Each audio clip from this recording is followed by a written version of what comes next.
Hello বিরিয়ান, আসসালামু আলাইকুম।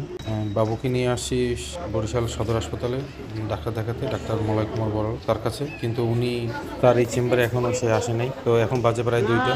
তো আমি আসছি মূলত 11:30টার দিকে, আমার পরিবার আসছে 11টার দিকে। তো ডাক্তার শুনছি যে ডাক্তার নাকি থাকে 12টা 12:30টার মধ্যে। তো বাজে 2টা, এখন মধ্যে আসার নামগন্ধ নেই। এটাকে কি রুগী সার্ভিস দেওয়া বলে? আমার তো আসলে বুঝতে পারতেছি না। তো অনেক মানুষ তো অনেক দূর থেকে আসে তার কাছে ডাক্তার দেখানোর জন্য। আর এই আন্টির কথা শোনো।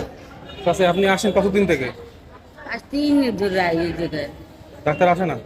আর সকালে মিটিং আছে, মিটিংয়ে যাই 1টার সময় আগে আমি আসছি আজকে 11:30টার দিকে। সমাজ কল্যাণ অফিস থেকে বলছে যে ডাক্তার আপনি 12:30টার মধ্যে পাবেন, 12টার মধ্যে পাবেন। ডাক্তার বাজে, এখন বাজে প্রায় 2টা বাজে 5 মিনিট আর কি। ডাক্তার আসবে, আগে ডাক্তার মিটিং। এত মিটিং তাহলে রুগী দেখবে কোন সময়? দেখো কোন সময়। একটা সময় কালকে আসছে তা পান নাই। না